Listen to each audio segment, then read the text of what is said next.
Yes, indeed. Welcome into another episode of Rip N Riff here on the Rip N Riff YouTube channel.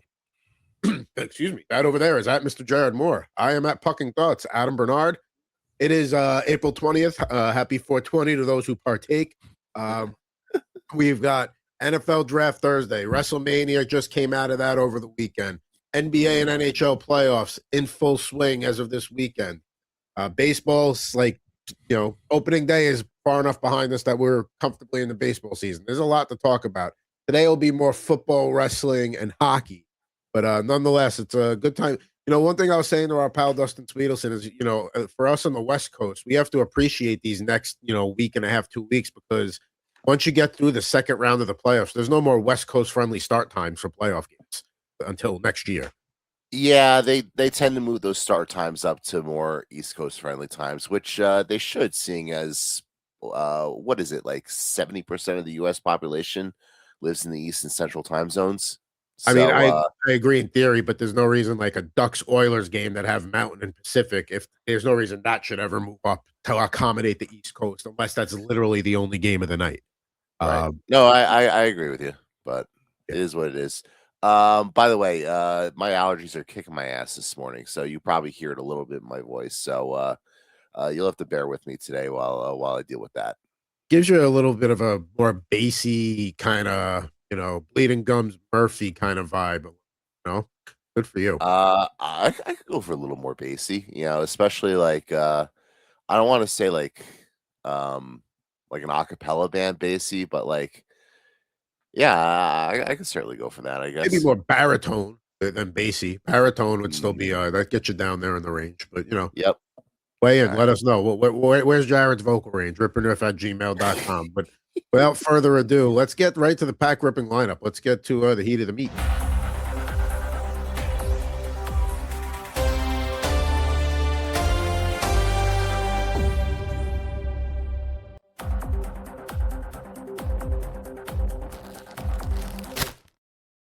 Yeah, trying a different bet every week till we get past the couple of weeks. Yeah, that's a Stephen Colbert reference, so I can't take credit for that. Okay, fair enough. But shout out to him. But yeah, there we go. We got a nice eclectic mix today. We've got some wrestling, which we don't do a lot of. Jared will be doing a lot of the talking there. Then we got some hockey. Talk later, bro. We got the Stanley Cup Playoffs on the way. What a comeback in Buffalo last night. Then of course NFL draft this week. Both of our teams picking pretty high in the draft. Giants making moves this week, trading getting a 10th overall pick for Dexter Lawrence. We'll get into that a little bit later. But I think first up, we got to get into the wrestling packs here. You said you got some 2022 AEW there. Yeah, and I kind of wish I did this last week with WrestleMania happening over the weekend, and I kind of wish I had WWE packs instead of AEW packs. But no joke, I've been staring at these AEW packs in this little storage container I've had for the last couple years. If I don't rip these now, they're probably never getting ripped. So I figured, all right, now's as good a time as any. Plus, two of the people on the cover were involved with WrestleMania last night, so that's my excuse there. And if we could always pull an autograph or memorabilia card, that would always be nice. So we'll get right into it. I'm not going to go through every single card because it's 40 cards here, and there's so much there's so many wrestlers and whatnot, but many of which don't actually work for WWE, and I'm sure a lot of them don't even work for AEW anymore. But I wanted to highlight a few of the cooler cards here. Like, for example, this one's pretty cool from this first pack, and you're not going to know a lot of these guys, but I'll start with this one here. This is a Breakout's Keith Lee card, and you can kind of see it. You can kind of see through it. Yeah, that's a sick card. I like that one. There you go. That's a good start right out of that first pack you open. Yeah, and let's see, what else do we have here? You might remember Christian from WWE, now going by Christian Cage in AEW. So you have him as well. I mean, he probably had to change his name, I guess, because he switched, allegiances. But I wonder how long it took to come up with to add the Cage. That last. I wonder where he got the Cage from. I wonder if he stole it from like Johnny Cage from like Mortal Kombat, because that'd be pretty sick. There you go. Could be like a hat tip. Yeah. But no, that's pretty cool. And Christian Cage involved with one of the great WrestleMania moments of all time, the TLC match. That iconic shot of Edge spearing Jeff Hardy off the top of the ladder. Like that's one of those ones you'll see in highlight videos forever. Where was WrestleMania this year? It was Vegas, right?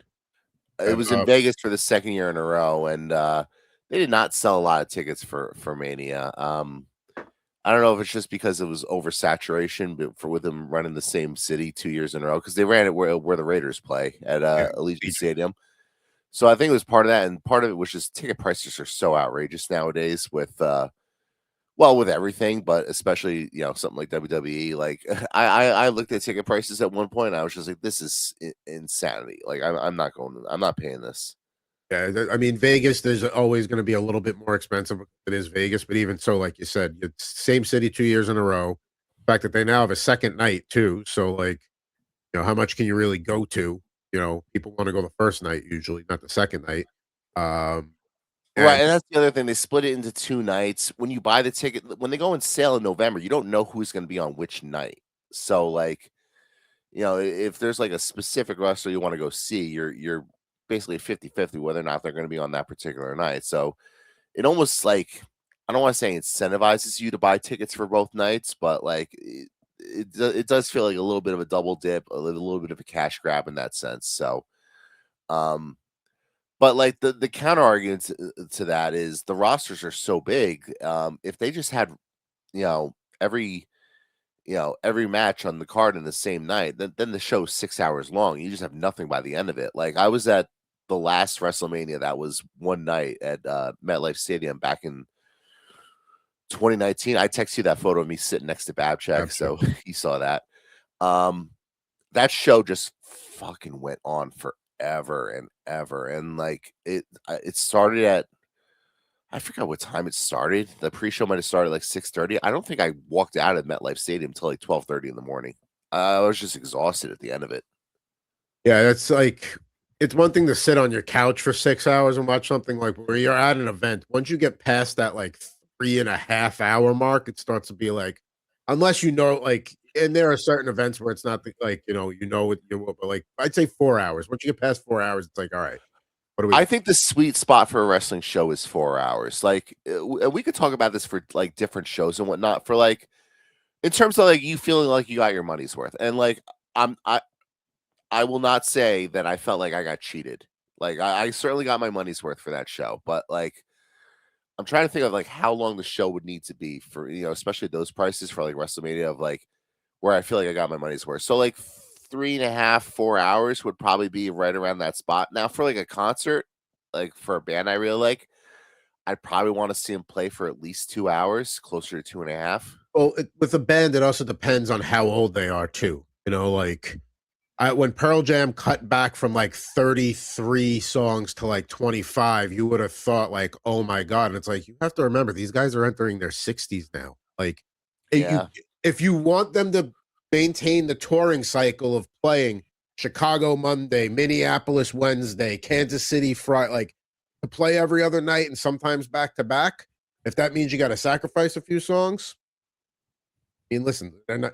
Same thing with Metallica. Why do you think they do these no repeat weekends where they just hit a city, play 2 shows, and then because they don't want to do the touring like they used to? Like you can't handle it. I mean, as long as you're playing, I think 2 hours or close to it, you're fine. I mean, I remember our buddy Bill Zimmerman said he was disappointed when he spent like all this money to go see John Cougar Mellencamp in Atlantic City, and he played for like an hour 10, and he's like, whoa, whoa, whoa. Like, can you at least give me 90 minutes? No. That's really funny that that's the name you dropped. Like of all the bands, Bill Zimmerman could be disappointed. It's freaking John Cougar Mellencamp. I don't know why I remember that story. We had a lot of walks together to go get lunch and come back to our desks and eat. I don't know why that one stuck out in my head, but it's in there. Yeah, I mean, the shortest concert I ever saw, and I know we're going way off on a tangent here, but it's AEW cards. Who gives a shit? The shortest concert I ever saw was when the Mets used to do those post game concerts. Oh yeah. I got tickets through SNY once, through Shine when he was still with SNY. Not even to go to the Mets game. I just wanted to see Huey Lewis in the news. That's worth it. They did it one day, and it was, it was a 45-minute show, but they played all the hits. That was exactly what I wanted. Except they didn't play my favorite Huey Lewis song, "If This Is It." I mean, here's the thing: like, if you know you got a 45-minute set, you're playing the hits. You're not going deep Right. into like your fifth album, like track They 11. played like one like newer song by their singing. I don't even know if they put new music out anymore, but they played like one song I wasn't really familiar with, and then everything else is like what you would expect from Huey Lewis in the News, like the Power of Love and like all that stuff. So Yeah, yeah. No, um back to the car. yeah. That was a I good do answer. want to highlight this one wrestler. If you want to watch a wrestler cut a promo and actually feel things, this guy Eddie Kingston, you should definitely check him out. Um, he's from Yonkers. The Oh, way you listen to him speak, you're like, yeah, he's from Yonkers. Like, yeah, that definitely checks out. But like, just like you'll feel things. Just like listen to him speaking and cutting a promo, and like he can cut a promo on like a bag of chips and whatnot, and like it's compelling. So that's one I would definitely recommend checking out. so New York is the five boroughs: Brooklyn, Manhattan, Queens, the Bronx, Staten Island. But like Yonkers is like the one that like area outside of New York City. It's like, all right, you Yonkers can is. hang, you can hang with Would you us. say Yonkers is the sixth borough or Hoboken? Yonkers, because that's more like that has more of that like rough, tough New York vibe. Where like Hoboken is just where all the people that work in New York go home to the PATH train or whatever, or NJ Transit at the end of the day. So Right, like but I I, feel I like get I get why Hoboken, but to me it'll be the Yonkers. Hoboken's a little more accessible though because of the PATH train, True, it is more. and the It does subway have the doesn't more extend up to accessible thing though. Yonkers. It is more accessible, but I don't know. Like to me, like if you're talking about vibe, it's Yonkers. I guess proximity and accessibility would. Yep. I like that we get these upper deck canvas photos cards here as well. So we have one here of Jamie Hayter, which is pretty cool. So nobody I've seen who was actually on WrestleMania yet in these cards. So You we know, will the we will keep canvas going. cards. I know people like them and they're nice. I'm not personally a fan of them. You know, like they're just like when Oh, I go to okay. bring cards into the shop to trade them in. Like I was even telling the guy at T206 Sports in Santa Rosa when he was looking at what I was bringing in. Like you will always see canvas cards from me because like unless it's a player I collect, I have no desire to keep. Just I not think it my thing. depends on who it is. Like Yeah. So I'd like have to. I traded in already, but the Travis Konechny from this year is like creepy. It's like he's look. It almost looks like he's looking in a mirror in a dark room, like at that's the himself. one you ripped a few weeks ago in the show, Yeah. right? Like Yeah, what? yeah, What yeah. are we doing? Like I know it's probably in the hallway waiting to come out for pregame intros or whatever, but still. That's absolutely incredible. Let's see. We have a few former WWE guys here. We have Matt Hardy here. There we go. Um, yeah. So obviously, I mentioned the TLC match. You have a legend here, and this is a pretty cool card here. This one I might have to, because I know this is one of LaGreca's guys. I might have to put this in a penny sleeve and give it to him.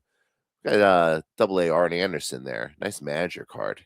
He is a big Arn Anderson guy for sure. Yeah. When he would talk wrestling in the bullpen office, even like back in the early days of Busted Open, he'd be talking with Reich or whatever. I can't tell you how many times I overheard the name Arn Anderson. Yep. Another Christian Cage card, and then we also have Le Champion, Chris Jericho. So Chris Jericho still going strong in his mid-50s. God bless him. He's still doing Fozzy. Still doing Fozzy, man. And he does his own entrance theme. It's great. Well, I mean, if you have your own band as a wrestler, like, and you didn't have your own intro theme, like that's not really marketing your band all that well. You know what I mean? Like, Right, and it's an incredible theme as well. And especially the fans know the song, they sing along to it. It's incredible. like if Kerry King was a wrestler and he didn't come out to either like a Slayer song or one of his like solo work songs, like it's like, what are you doing?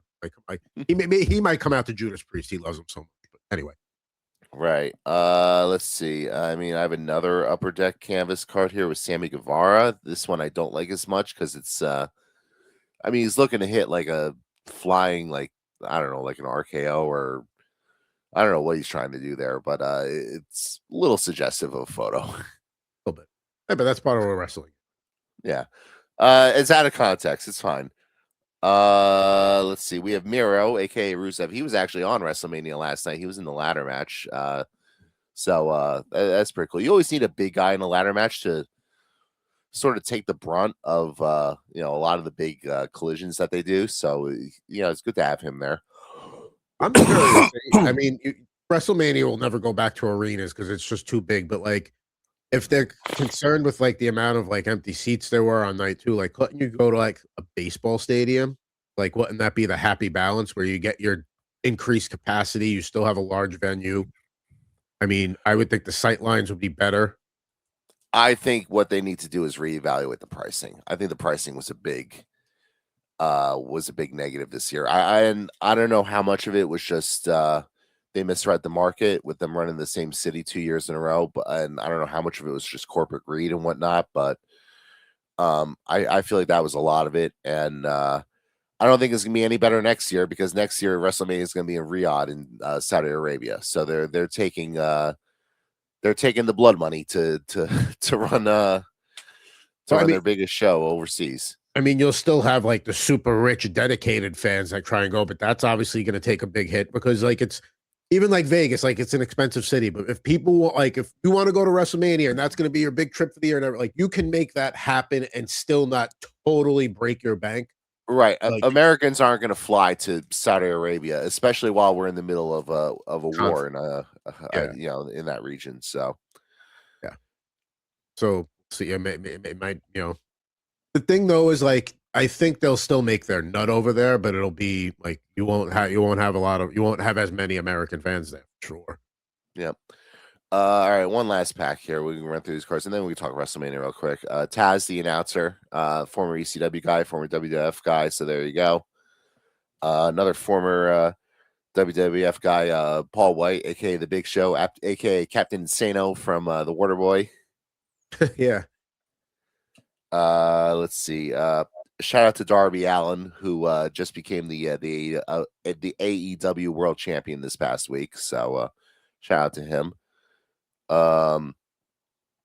This is another one I should probably put in the sleeve for Lacreca. There's a couple cards here. And outside the ring, Legends card here with Mark Henry. Oh, by the yeah, way, sure. Mark Henry, very sweet man. Big fan of him. They hold it down and bust it open. That's for sure.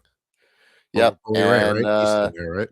And Jade Cargill, who was in one of the main matches last night on WrestleMania Night 2, she lost her women's championship. So we could talk anything about WrestleMania. I mean, I'm literally watching Night 2 right now as it's going on. I already saw the first 2 matches because it was on ESPN. So I'm kind of rewatching that right now while we're doing this, and then I'll watch the actual card once we're done. But one of the complaints I saw is that WrestleMania ESPN is too ESPN WrestleMania, for lack of a better term. I have never seen before this year wrestling be so mainstream on ESPN to the point where it was uncomfortable because it always felt like I don't want to say like taboo or whatnot, but I think wrestling has always kind of been like looked down on by the general public in that sense. Like people, make fun of people who watch wrestling or make fun of people who like wrestling and that sort of thing. And now it's like the exact opposite direction where now that's the cool it's thing. mainstream. Like ESPN's covering all these shows on First Take. They're having all these wrestlers on. You literally had like Danhausen on First Take cursing Stephen A. Smith, which was really funny. I could only imagine if Mad Dog was on First Take this week and partaking in any of this because Mad Dog knows nothing about wrestling. There's probably some obscure baseball player like Dan Hauser from like the Brewers in the late 70s. He'd be like, "What, Dan Hauser? What does that have to do with? What does that have to do with this? You had a 183 batting average in 78. Like, what are we doing?" That's really funny. But yeah, I don't really have much to say about it. Like, night 1 was just kind of average. And the main event, the main event really should have been good because you have Cody Rhodes versus Randy Orton in night 1, and that's a story that's 20 years in the making, given their history. And unfortunately, they felt the need to shoehorn Pat McAfee in the middle of it, and once they did, it was and I hate using this term on the air, but it's a wrestling term that they use. It was the drizzling shits. It was terrible. Yeah, I mean, it's not a funny term, but it probably accurately describes it as, let's be real, like, nobody wants to nobody like, No, you don't and wish that that on your was worst enemy, you know? no, and that was you know, that was McAfee's his agent, Ari Emanuel, also happens. I don't know what his role is with TKO, which is the parent company of WWE now. I don't know if he's like on the board of directors or whatnot, but that's basically how he got shoehorned in. And it's just like they took something that could have been really good and they ruined it. And it's just a bummer to see because it was just something that was not necessary. I know WrestleMania is the marquee event, but would you say one of their other marquee events is better, like, a better viewing experience, or is it still WrestleMania is that's the one? Like, that's I know that's the Super Bowl of wrestling, but, like, is to you, is the Royal Rumble better, or is, I don't know. In terms of attending the event, I feel like the Royal Rumble is the best wrestling event you can attend because of the Royal Rumble match and the unknown of everything that goes with it, and it's just fun watching that match. Given the stakes that are on it, whoever wins gets the main event title shot at Mania, but also like they're counting down. You don't know who the next person's going to be that comes out. There's always a surprise or two that they work into the mix, and that's just it's probably the most fun thing they do every year. Okay. So, I mean, I know those are the top 2, but, like, does, like, SummerSlam or Survivor Series or any of those ever, like, come close to wrestling, or is it still WrestleMania is always, like, it no matter what? Yeah, I mean WrestleMania. I mean they say it's the Super Bowl of pro wrestling. I don't know if Super Bowl is necessarily apropos, like only in the sense that like with the Super Marquee. Bowl, it's nothing but corporate sponsors in the seats and whatnot. Like a lot of like casual fans don't go to the Super Bowl, just the nature of what that is. And wrestling's the opposite, where I mean I'm sure there's more corporate seats in there now because of all the deals that they have, but it's still primarily like for the fans. That's cool. At least they still I mean, granted, they're taking their biggest event overseas. I'm curious if the NFL would ever have the balls to play a Super Bowl in London or Germany or, like, somewhere like that. Like, I think you would have like, there clearly gonna be people that don't like that WrestleMania is gonna be overseas next year, and people will be vocal about it, but, like, people the Super Bowl is, like, one of the most I know they say baseball is the American pastime in the World Series, but, like, the Super Bowl is probably the most American thing that we do, and to have that go overseas will not sit right with people, but I can see it coming. I think there's no way of predicting this accurately, so I'll just say in the next 15 years, I think not only will they take the Super Bowl overseas, I think they'll award the Super Bowl to a streaming service. So, I agree on both, and here's why, and I know it's, like, controversial to the not controversial, but there are people that are really dragging their feet on everything going like, on doing more and more on streaming, and I get the argument where it's like, you now need to have 6 different streaming platforms or cable, or include, like, your local cable package or whatever like that to be able to watch an NFL season because of the well, these get Christmas games are on Netflix and Thursdays on Amazon Prime and then Right. ESPN and then so Peak NBC Peacock, which they may lose Sunday night soon. I Which is insane. I mean, I saw that report last week, and that's just insane. I mean, it happens to everybody. It was insane when CBS lost the NFC package to Fox in '95. It was like, oh my God, Fox got the like. People were like, the NFL's not on CBS. What are we gonna do? The NFL's been on CBS for no. It was they lost CBS, and then when NBC lost the AFC, CBS took the AFC from them, and then that's Mhm. how NBC eventually ended up with Sunday Night Football because they wanted back in the game. Um, but yeah, like it's gonna happen. Everything is going towards streaming. What streaming is eventually just gonna be a different version of cable. Like you're just gonna have it's gonna be like you have these X amount of they'll trim the fat. They'll have like a get down to X amount of streaming services, and that's gonna be it. Yeah, like you're gonna get away from whether it's your local regional cable for like your NBA, NHL, baseball, games that happen, for most of the season. That's gonna eventually go online to all streaming. and you're going to start seeing these national packages go away just because, as I hate to say it, as like our parents start to die off, and then as people who are older than us and then us start to get older, they're not going to care about serving, like, oh, but I want to be able to turn on my TV and my cable box and put this on. Like, it's not going to matter.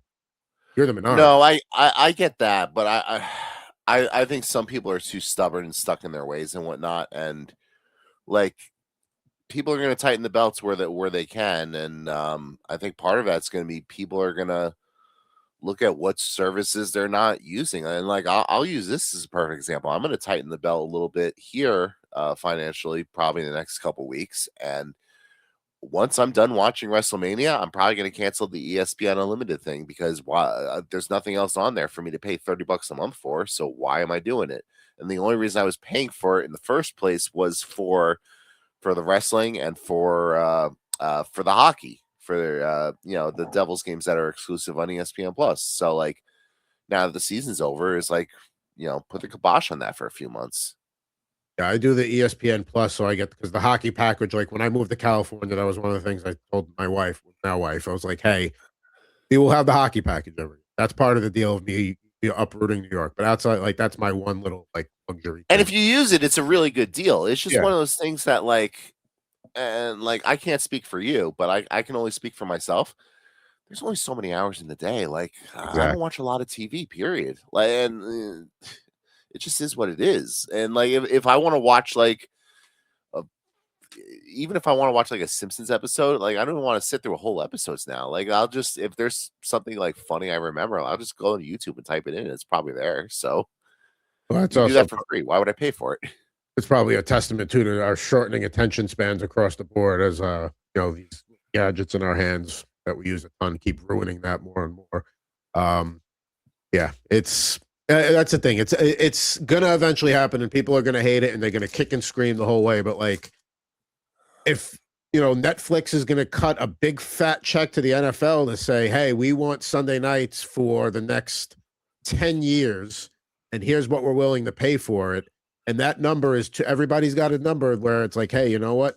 Not to necessarily say screw the fans because that's going to be the narrative, but like at a certain point, like you can't turn down that kind of money. Like if you think that amount of money is going to outweigh the amount of people that are going to be like, well, screw you, I'm not watching. Like you're going to take that deal 10 times out of 10.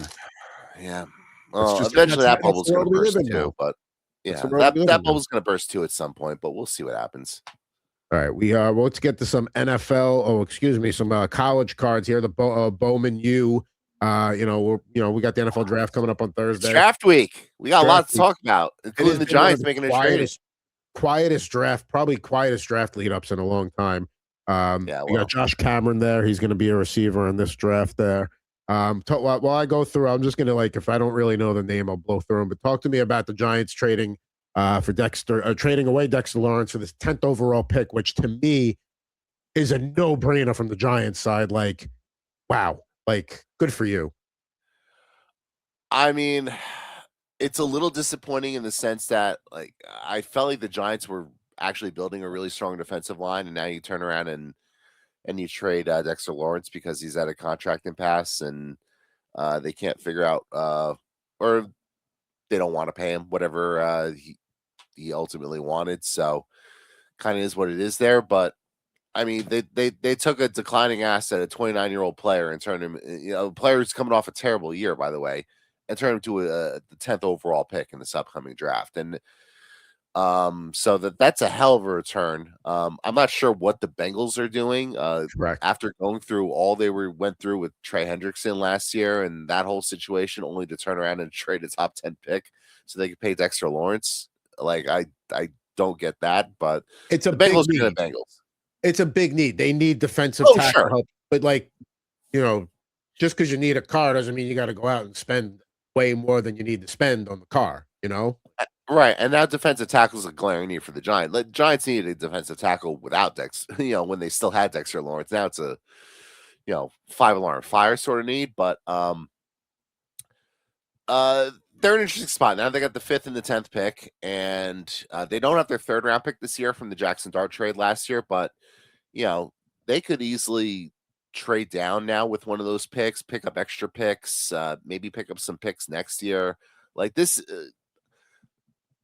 they should be better next year, but they're not necessarily ready to like win a Super Bowl next year. So like They could continue building compete the for a right way. wild card. Yeah, I mean they could compete for a wild card, but like um continue adding and stockpiling and doing all that sort of stuff. Now, I would not let Joe Shane decide what to do with those top 10 picks, because the last time the Giants had 2 top 10 picks, it was Kayvon Thibodeau, who they're trying to trade now, and Evan Neal, and Oh boy, only one of those kind of worked out. that's yeah, it's if I'm the Giants, I mean, obviously you got to see what comes to you as the draft goes on. I would use one and then try and flip the other one to get more picks, or maybe you fill the Dexter Lawrence void with something else. I mean, Right. it's great to have 2 picks in the top 10. And yes, it's not. We talked about how this is not really a sexy draft in terms of big offensive names, but there's a lot of strong defensive players here. You can really get your defense going. Improve there. I was curious though. So we got this guy RJ Maryland here. You would think in a day of NIL and marketability and stuff, like he never played at Maryland. Like, come on now. His last name is Maryland. Like, how are you at SMU? He couldn't have done spots for like local tourism there. Yeah, You can't go visit the Chesapeake Bay, or I don't know. Yeah, come on. You should have been a Terrapin. And then out of this first pack, a bunch of nobodies. We got Michael Van Buren Jr. It's a purple parallel there. The Bowman U are very hit or miss. But, it's NFL draft week. So the Giants looking pretty good. Got a chance to really take a step this year in the right direction.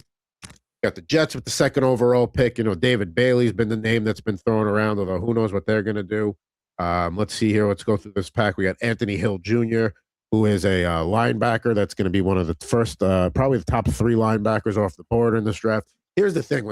There were fantasy hockey leagues that went into last week for the championship, so I'm only now, have put that behind me and starting to look at draft stuff. Although I've been doing a lot of mocks before I go to sleep at night on my phone. Nice. Hudson Clement, don't know anything about you. We got Josh McCray from Georgia, and then finally a college rule playbook, Dante Moore. So there we go. So that's not a bad one. Halfway through the packs I'm doing today on the football. I'd like to see the Jets maybe trade. I think the Jets are in a position where you have the guy in mind you want, but if you get trade back, just accumulate stuff for next year. No expectations for this year. If you take there's a need and there's a great fit, take it, move. But I think the Jets are in a position to just kind of see what comes to them this year. Because if everybody knows that the Raiders are taking Fernando Mendoza, yes, the Jets don't have the number 1 overall, but they have the first pick of the draft that could be movable. That's in play, say. Yeah, the Jets need to just stockpile players. I mean, they're so far away from anything right now that they just get as many good players as you can. Now, it's this year the draft is in Pittsburgh, I believe, on Thursday. So I know the Jets got Curtis Martin coming out to announce the 2nd round pick since he played college at Pitt. So that makes sense. I feel like the Steel City will do it right. I do like that the NFL moves the draft around now. It was cool to have it, at Radio City forever. And then I know it went to a couple of different venues after that. But now it's bouncing around every year in different cities. They've done Kansas City. I like that. It's cool. They did Vegas. I feel like now the draft's getting so big they can't go back to Radio City, but I do want to see them go back to New York sometime soon, because that's where their roots are.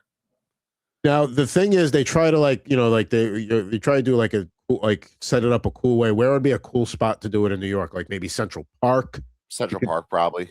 You could do something there. I mean, they do the Global Citizens Festival. They do a big concert in the park every year. If they can pull that off, I think they could pull off an NFL draft there. Aside from that, I mean, I guess they could do it in MetLife Stadium if they wanted to, but yeah, nobody really likes MetLife Stadium, so I totally get it. I mean, you want to have it at Jones Beach at the amphitheater there? That's be a really cool setting, I guess. But you can boat the picks up. I mean, I know they kind of did that already, but you could boat them back up through the little inlet over there. Where else? Bryant Park's, you could do Bryant Park. I don't think that's big enough though. Yeah, that's you want to do it at a cool spot. I feel like you don't want to just but we'll see where they plan on. Central Park would probably be the spot. And here's the other thing too. Like the draft is in late April, so most places you probably don't have to be too worried about what weather. But I mean, that's still a factor in some of these things. Yeah, but even then, like they've been to Chicago. They're going to Pittsburgh now. Like New That's York's true. not any different than any of those. All right, so we've got if you did one RJ Maryland wasn't enough, there's your purple parallel. Got Reed Harris. This packs were terrible. You know what?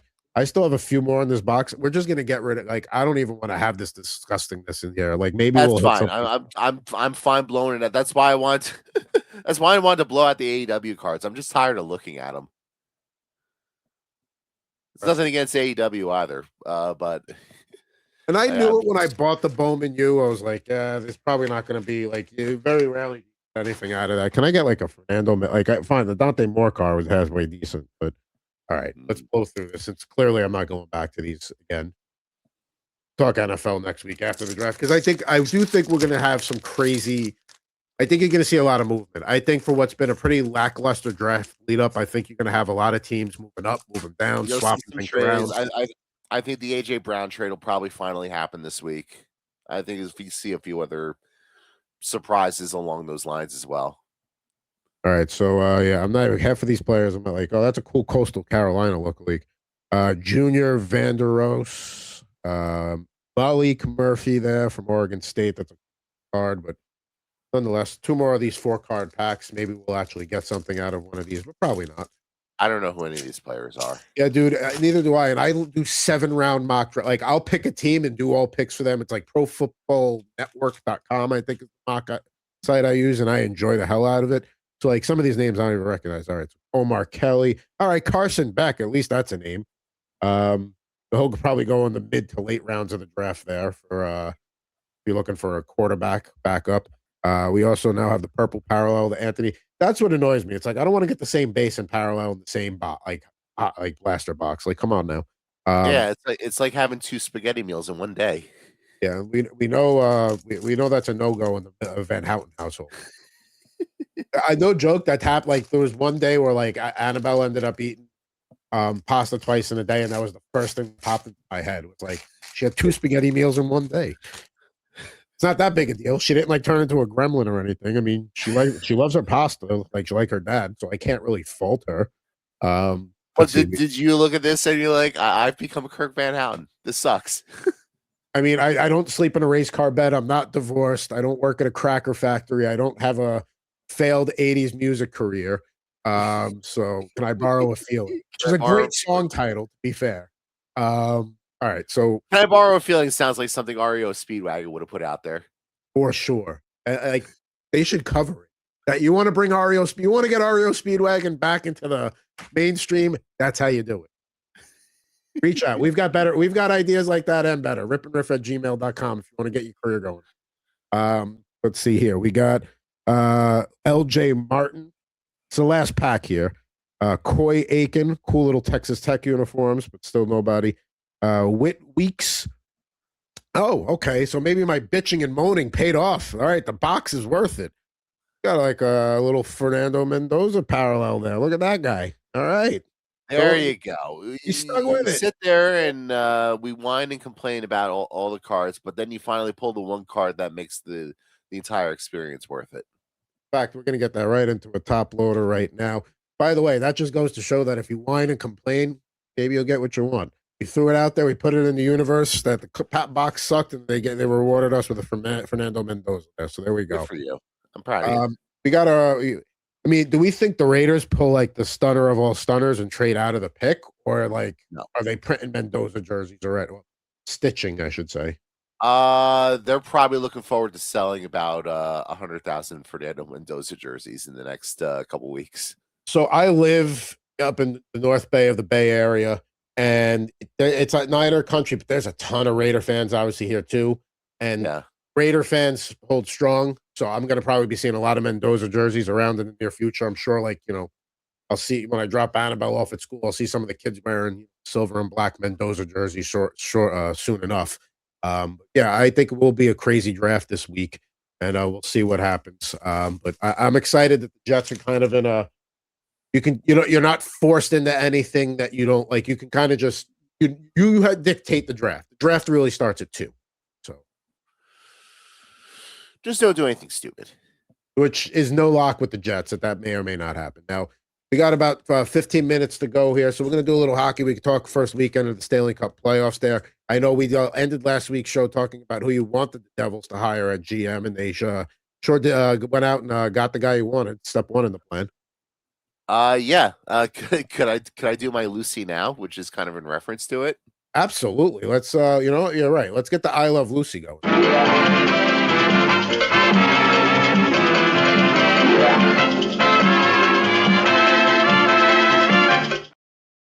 Go ahead. Yeah. So the Devils hired Sonny Mehta as new general manager. Very unique background for a front office executive. And I don't know how much of this you've read up on. A jazz guitarist in New Orleans, a former professional poker player, has authored I several saw the Devils books, starter jacket from his youth, which was a sick starter jacket, by the way. Yeah, like I wish I had that as a kid. Yeah, like at the Devils with the front pouch there. I mean, that was peak. Right. Yeah, like went to Ramapo High School, which is not that far from me. Grew up in Wyckoff, so but he also wrote 2 poker books. So my Lucy this week is both of Sonny Mehta's books. I ordered them on Amazon. So are you actually going to sit down and crank those out? Like you're going to actually read them? I don't know how much of this shit I'm actually going to understand, but because it's like he's 3D poker, 3D chess poker equivalent, kind of. Huh? Is it like 3D chess poker equivalent? Like, is it really like super deep dive on like poker? Well, that's the thing. If they get into like advanced like theory, I'm probably not going to understand a lot of it. So it kind of is what it is. So, but I figured with them naming him the GM, it gives me an excuse to buy the books. They'll introduce him tomorrow. So I'll have thoughts on that this week all about the jersey, I'm sure. So stay tuned for that. And now, if I recall correctly, the other part of the plan you wanted is to have Brendan Shanahan come in and be like the other guy there. Well, that's what I thought was going to happen, but now it sounds like they might not do that. It might just be a one person hire kind of overseeing the hockey ops. So maybe that fell through for whatever reason. I wouldn't say it was a financial thing, maybe, but maybe it's just he didn't think it was the right fit. I don't know. You'd have to ask him because I wouldn't know. But they'll talk to the media tomorrow, so maybe we'll get some answers to that question then. Well, I'm happy you got the guy you wanted. Now we'll see what changes he makes, because obviously, with Tom Fitzgerald being so inactive, that being one of his downfalls. Let's see what changes are made, because you don't want to change too much up, because I mean the way the Devils closed the season doesn't make you think like, okay, like yes, things need to happen, but you also don't want to maybe take a sledgehammer to the whole thing either. Right. So we'll see. Now that's a nice transition over to some hockey. I'll have some Lucy's next time we record. I have a little stack here. I got to figure out what I want to show off, but let's get to the hockey as we wrap things up. You see some of the top rookies and cards we're looking for there. Maybe a little Connor Bedard canvas would be cool. See what happens there. Let's start here. So far, everybody's played a game except for Edmonton Anaheim, which my thought on that series is bet the over in every game because it's going to be high scoring. Let's see here. We start off with Daniel Sprong, who's really icing the camera there. Let's bring up the West Coast Rip Cam on the screen. Yeah, he's very serious about that one. Yeah, he is. And shout out to him while he still had hair. Good for him. I'm getting to that point where I'll probably be you'll see me bald on this show sooner rather than later, like full cue ball. It's happening. Yep. It's coming, especially when it's getting warmer out. We got Eric Brandstrom with the Senators there.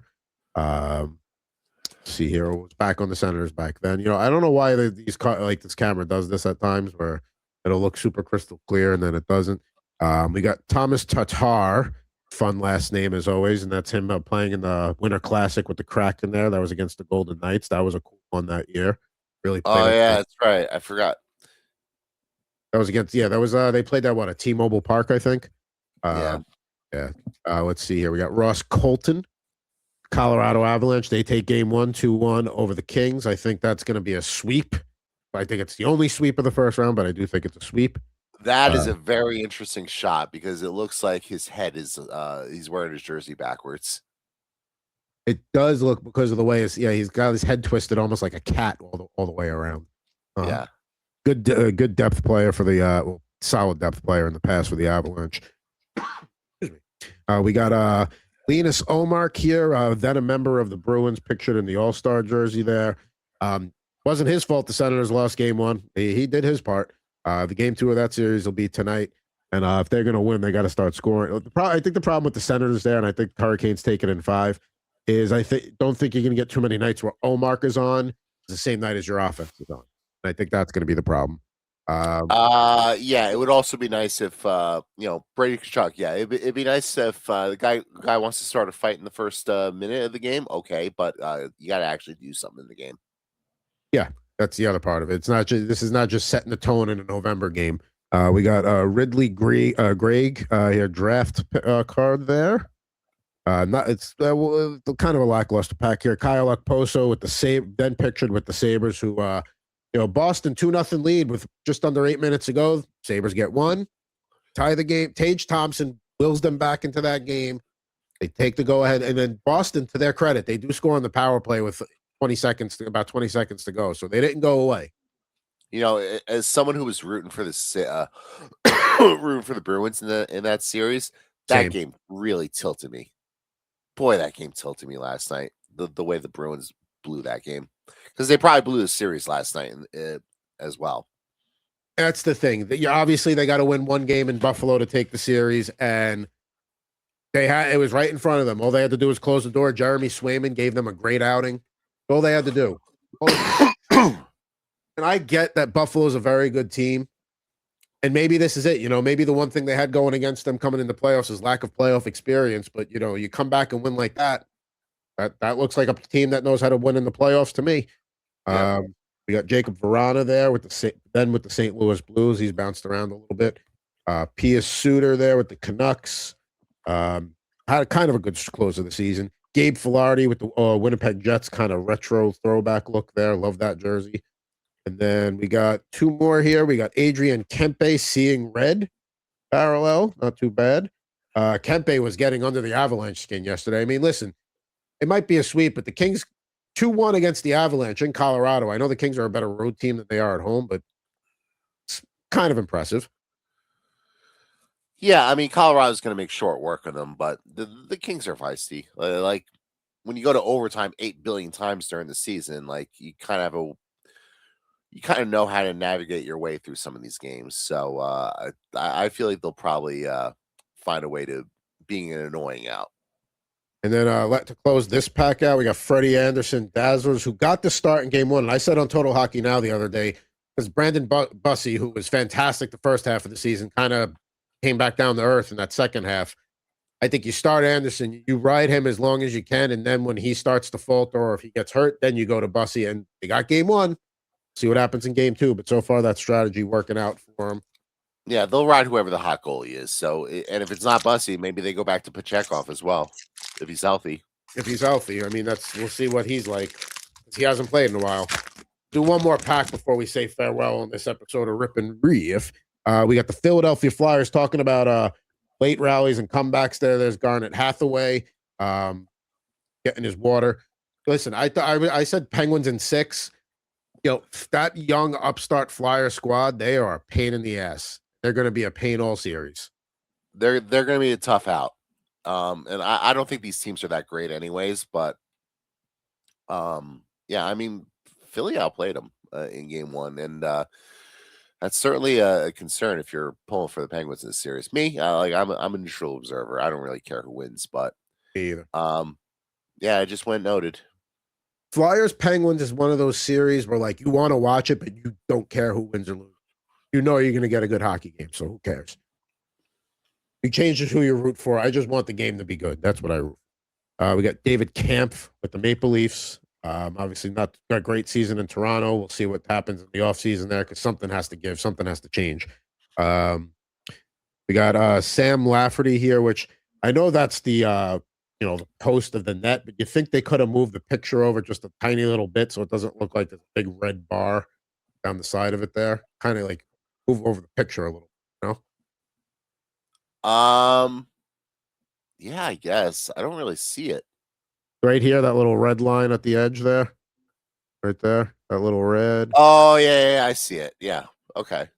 Let's see here. We got Gustav Nyquist then with the Predators. We got Matt Duchene with the Dallas Stars and those. I don't love those neon star jerseys. I like when they wear the green. That was a concerning outing, by the way, for the Dallas Stars in Game 1. I would say concerning outing for Jake Ottinger more than the Stars. What's concerning is that somebody said, I think Jonathan Davis said the trend last night that Dallas has lost like 9 of 11 their last 11 game ones. So that's a problem. Never get off on a good foot in a series. You can't win a Stanley Cup if you don't ever take game 1. Like, I know you can, but like that's not how you want to start series. Right. I think they bounce back in game 2 tonight, but I picked Minnesota in 7, and I'm still feeling pretty good about that one. Yeah, I would feel good about that too. We got Vladislav Nemesnikov and a lot of Winnipeg Jets today. My friend Mason would like that. We got UC Saros here with an all-star picture there with the Predators, but wearing the all-star jersey from that year. Cool mask there. Justin Hall, who the Red Wings could not wait to get rid of and included in that Justin Falk trade. So in that regard, that was a win, even if Falk wasn't as much as they were hoping for. We got Matthew Tkachuk, also a lot of all-star there, pointing at somebody probably for a nice pass. And then we close the pack here. We do get a Young Guns. We got a Louis Crevier here. Bad. You always love to get a little Young Gun action. We got Philip Gustafson, Black Diamond. I was surprised and not surprised at the same time to see Minnesota go with Jesper Wallstedt game 1, because Wallsted's been great all year, but Gustafson seems to have been more of the 1A. So the fact that they went Wallstedt game 1 was a little interesting, but it worked out for him. So I guess he's going to go again in game 2. Yeah, that was part of the reason why I went for Dallas in the series, and especially Dallas in game 1 was because of that. And also seeing that Quinn Hughes was sick going into the game as well. So, but it worked out for Minnesota. I get so like my theory with Carolina was you start with the vet that gets hurt easily and you ride that until you have to go to the young guy. I guess Minnesota's going the opposite direction there. We're going to ride the young guy until he has a bad outing, and then we know we have the vet we can lean on the rest of the way. But see how that goes. Right now, it looks like Wallsted's going to go game 2. Then finally, to wrap this pack up in this edition of Rip and Riff Ripping, we got another Seeing Red here. This one, it looks to be a gold parallel of Brad Marchand. So he's resting up in sunny South Florida this offseason, getting ready for a potential Panther playoff push next season. I kind of hope this is it for the Panthers, but I know it's not going to be. So you're going to get like an Empire Strikes Back kind of thing next year. They're coming back. They're 100%. Like, I would be as if they're at now. This comes at with a disclaimer that they're at full health. So Barkov plays 65 plus games. Kachuk plays 60 plus games, and that's not even healthy. But give me that chunk of games out of those guys. Everybody stays healthy. Let's see what they do with the goaltending. That's the other thing too, because Bobrovsky's done, and I don't think Tarasov is your answer. So we're going to see how they address the goaltending. But if they address that with a reasonable option, there's no reason to. And I know the Atlantic Division's tough. You look at all those teams that made the playoffs this year out of the Atlantic, but I think Florida can easily push their way in and push out like an Ottawa or somebody like that. Could I interest you in a lightly used Jacob Markstrom? Bring him home. Full circle. Here's the thing and not to say that the Devils' line is terrible, but Panthers' blue line at health is obviously better. And when you have a competent blue line in front of somebody or a team that plays defense, that does make a difference. So I think you could maybe get a little more juice out of that squeeze there. Bring Markstrom down to Florida for maybe that's the play for Florida, because your window's going to close eventually. So you're not trying to bring in some long-term guy. You just get a guy for a year or two, and then when they're done, all right, let's get the next guy that's got 1 or 2 years left. Right, maybe that's the way they approach it here, and it wouldn't be the worst idea in the world.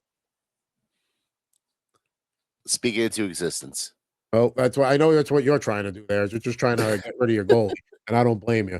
Now let's talk a little. What's the next thing coming up here on allaboutthejersey.com? Well, the Devils introduced Sunny Meta tomorrow, so whatever I write tomorrow will be post on Wednesday. I'll be reacting to it. There we go. Big news out of Devil Land there in Newark. Also YouTube at Jared Moore Poker. And then Total Hockey Now is not gone away yet. It's going to be here through the summer. We're going to be doing our mock drafts a little bit in a few weeks, get through the playoffs there. Still going to be with you on Thursdays, talking about all the series, giving you picks for that night, and even Friday. Because the way the schedule is, we can do that. So we'll be doing that for you as well. So make sure you check that out. That'll do it for this edition. Rip and Riff. You're on the Rip and Riff YouTube channel. Of course, give us a like, subscribe, follow, all that good stuff. But for Mr. Jared Moore, who is enjoying night 2 of WrestleMania, I am at Pucking Thoughts, Adam Bernard. Back with you next Monday, all new edition of Rip and Riff. You're on the Rip and Riff YouTube channel.